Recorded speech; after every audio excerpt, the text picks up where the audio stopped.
दोस्तों यहाँ पर हमारे सामने एक सीवी खुला हुआ है, करिकुलम विटाए जिसको बोलते हैं, जिसको रिज्यूमे या बायोडेटा भी बोलते हैं। इसी फाइल को हम लिब्रे ऑफिस राइटर में बनाना सीखेंगे और इसी फॉर्मेटिंग को हम देखेंगे कि राइटर में कैसे इम्प्लीमेंट करते हैं, कैसे उपयोग में लाते हैं। तो बिना देरी करे हुए शुरू करते हैं लिब्रे ऑफिस राइटर का ये वीडियो और उसमें सीवी बनाने की प्रक्रिया स्टार्ट करते हैं आज का वीडियो।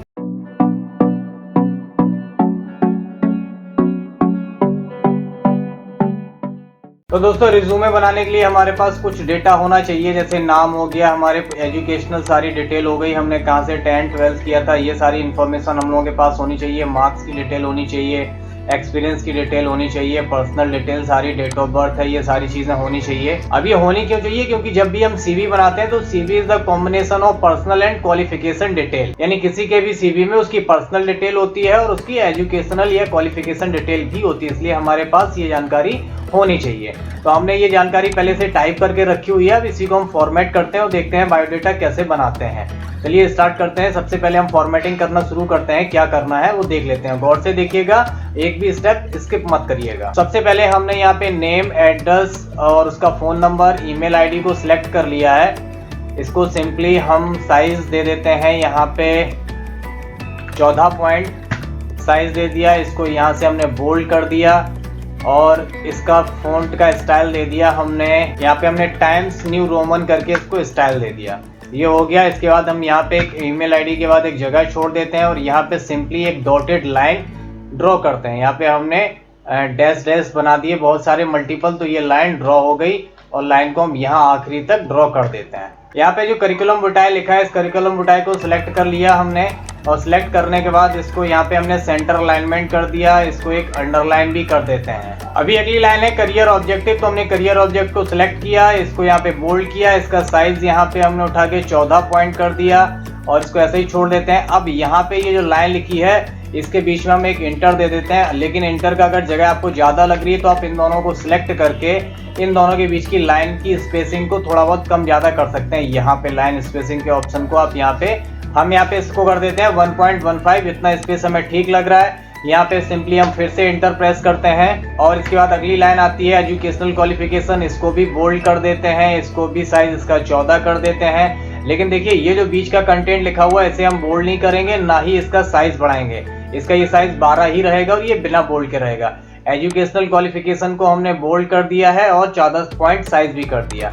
अब इसके बाद जो एजुकेशनल क्वालिफिकेशन ये लिखी है ना, इसको हम एक टेबल के फॉर्मेट में बनाना चाहते हैं। जैसे हमने आपको पीडीएफ फाइल दिखाई थी, इस तरीके की एक टेबल ड्रॉ करेंगे और उसमें हम ये एजुकेशनल क्वालिफिकेशन लिखने वाले हैं। तो हम आपको बताते हैं कि टेबल कैसे ड्रॉ करते हैं और टेबल में ये सारी चीजें हम कैसे लिखने वाले हैं। अभी हमने टेबल ड्रॉ कराने के लिए टेबल मेन्यू में गए, यहाँ पे इंसर्ट टेबल करवा दिया और इंसर्ट टेबल में हमें देखना सबसे पहले कि हमें कितने कॉलम और कितने रो चाहिए है। तो अभी हम यहाँ पे देख लेते हैं। मुझे डिग्री का कॉलम चाहिए, institution, year of passing, board और यूनिवर्सिटी मार्क्स। 1 2 3 4 5 कॉलम चाहिए मुझे और 1 2 3 4 5 रो चाहिए, यानी 5 कॉलम और 5 रो चाहिए। सिंपली हम आते हैं टेबल मेन्यू में, इंसर्ट टेबल करते हैं और यहाँ पे 5 कॉलम कर देते हैं और 5 ही रो कर देते हैं और इंसर्ट करवा देते हैं। अब देखिए ये हमारे पास एक टेबल इंसर्ट हो गई है। डिग्री वाला कॉलम सर्टिफिकेट वाले को कट करते हैं, या पहले वाले कॉलम में पेस्ट करवाते हैं। इंस्टीट्यूशन को यहाँ से कट करते हैं, सेकंड कॉलम में इंस्टीट्यूशन। अब इसके अंदर हम इसमें डेटा अपना पूरा भर देते हैं, जो भी हमने अगर लिखा है यहाँ पे। यही आप कट कॉपी पेस्ट करना चाहते हो तो ठीक है, नहीं आप मैनुअल अपना लिख सकते हो। सपोज जैसे मैंने यहाँ पे लिख दिया 10th, इसी की तरह से हम 12th का डेटा भी पूरा भर देते हैं। इसके बाद मैं लिखता हूँ यहाँ पे बीएससी का डेटा और बीएससी के बाद मैं पीजी पोस्ट ग्रेजुएशन का डेटा लिखता हूँ, एमएससी। तो दोस्तों अभी देखिए मैंने टेबल तो बना ली है, ये टेबल अभी फॉर्मेटेड नहीं है। अभी देखिए यहाँ पे सबसे पहले टेबल का साइज बढ़ा लेते हैं। पूरी टेबल को यहाँ पे सिलेक्ट करते हैं। सबसे पहले हम यहाँ वाले पहले वाले कॉलम का थोड़ा साइज बढ़ाते हैं। इसका हमने साइज बढ़ा दिया है। इसको थोड़ा सा साइज यहाँ से इसको बढ़ा के कर देंगे कि एक ही लाइन में आ जाए। इसका साइज थोड़ा सा कम कर देंगे और इसका साइज थोड़ा और बढ़ा लेंगे। ठीक है, इसका साइज बढ़ा दिया। अब इनका भी साइज बढ़ा लेते हैं। इस तरीके से हमने इनका भी साइज बढ़ा दिया, इस तरीके से। ठीक है, अब इन सब को ऊपर वाली लाइन को सिलेक्ट करके यहाँ पे नीचे आते हैं, इसको सेंटर अलाइनमेंट करते हैं। ये सेंटर अलाइनमेंट हो गया है और इसको इधर से सेंटर अलाइनमेंट करते हैं, इसको यहाँ से बोल्ड कर देते हैं। अब मैंने इसको सिलेक्ट किया, सिलेक्ट करने के बाद टेबल की फॉर्मेटिंग में मैं इसको यहाँ पे ऑल बॉर्डर कर देता हूँ, तो इसमें सारे ऑल बॉर्डर आ जाएंगे। लाइन को कलर में ब्लैक कर देता हूँ, लाइन को यहाँ पे डबल लाइन कर देता हूँ, तो इस तरीके का ये हमारा दिखने लगेगा। अब इसको करते हैं सिलेक्ट। मैंने पहले वाली रो को सिलेक्ट किया, पूरा रो को सिलेक्ट करने के बाद यहाँ से हम फिल कलर में कोई लाइट सा कलर फिल कर देते हैं। ये मैंने कलर फिल कर दिया लाइट सा। अभी हमारी टेबल कुछ ठीक ठाक लगने लगी है। इन सबको फिर से सिलेक्ट कर लेते हैं, इन सबको कर देते हैं यहाँ से सेंटर अलाइनमेंट, ओके, और यहाँ से कर देते हैं इसको मिडिल में सबको। अभी हमारी टेबल यहाँ से पूरी कंप्लीट हो गई है।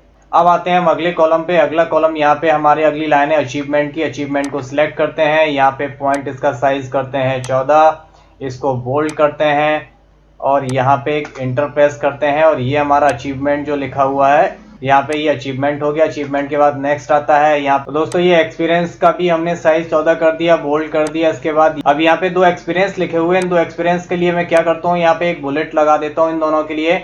तो यहाँ पे सिंपली हमने इनको सिलेक्ट कर लिया, यहाँ पे बुलेट्स एंड नंबरिंग के ऑप्शन पर आकर, और यहाँ पे मैंने इनको कोई डिज़ाइन दे दिया। ये हमने डिज़ाइन दे दी इनको, और यहाँ पे ये डेटा जो लिखा हुआ है इसको फॉर्मेट करते हैं। देखिए मैंने किस तरीके से इसको फॉर्मेट किया।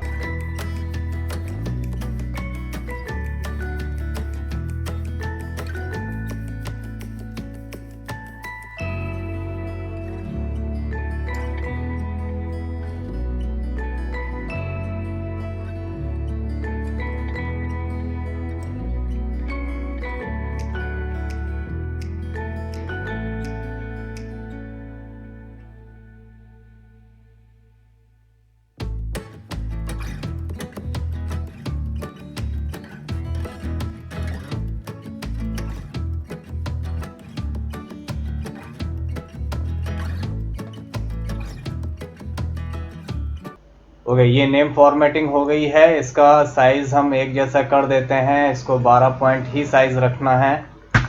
12 पॉइंट साइज हो गया। ये जो यहाँ पे दिख रहा है थोड़ा सा, यहाँ पे ये स्पेस अलग अलग है, इनका सबका स्पेस बराबर का कर देते हैं। ये देखिए इस तरीके से इनको सही कर देते हैं, और यहाँ पे ये खिसक के आ गया, इसको सही कर देते हैं।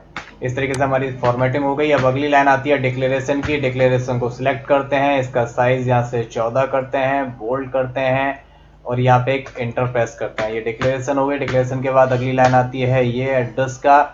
एड्रेस पे हम यहाँ 2 लाइन का स्पेस देंगे और इसको कर देंगे हम राइट साइड में अलाइनमेंट, और इस लाइन को सिलेक्ट करके कर देते हैं हम इसका साइज 14 और इसको कर देते हैं बोल्ड। बोल्ड किया, थोड़ा साइज बढ़ गया, इसका साइज कम कर दिया। अभी इस तरीके से मेरी नॉर्मल फॉर्मेटिंग हो गई है। अब यहाँ पे करवाते हैं एक शेप इंसर्ट करवाते हैं। इंसर्ट में जाते हैं, यहाँ पे शेप पर आएंगे। शेप पर हम बेसिक शेप में ये लेते हैं स्क्वायर या रेक्टेंगल ले लेते हैं। एक रेक्टेंगल को ड्रॉ करते हैं यहाँ पे ये रेक्टेंगल ड्रॉ हो गया। इस शेप की आकृति को थोड़ा सा बढ़ा लेते हैं, इसका थोड़ा सा विड्थ करते हैं ज़्यादा, इधर से इसको थोड़ा सा आगे वो कर देते हैं। इसके ऊपर अभी देखिए यहाँ पे ये शेप ऊपर आ रहा, तो जिसके नीचे जो लिखा था पर्सनल डिटेल वो हाइड हो गई है।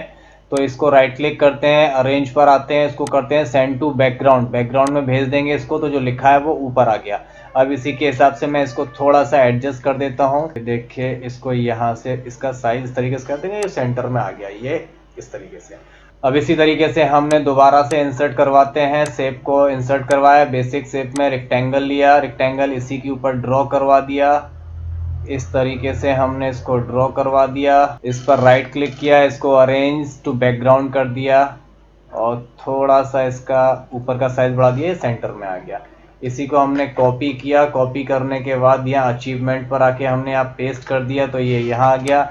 इसको भी इस तरीके से हम एडजस्ट कर देते हैं। ये एडजस्ट हो गया। फिर से पेस्ट करते हैं, तो ये दूसरा वाला उठा के हम एक्सपीरियंस के ऊपर पेस्ट कर दिया।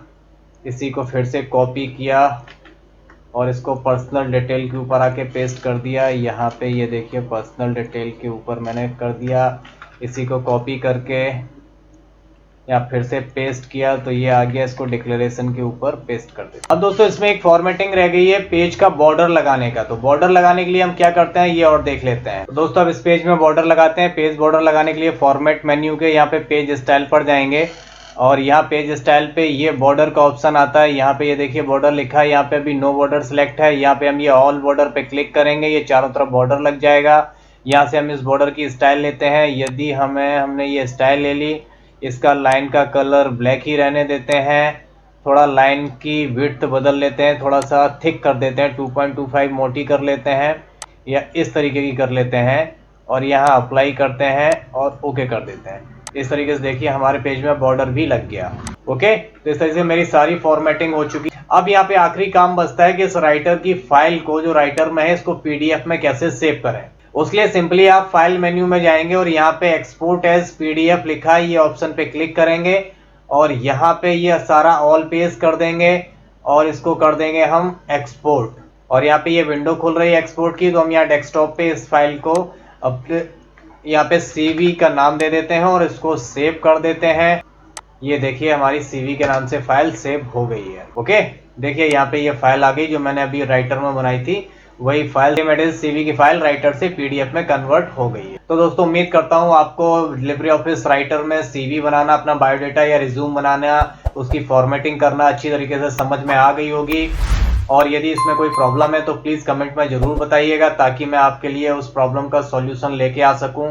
मिलते हैं अगले वीडियो में, तब take care, goodbye, thank you.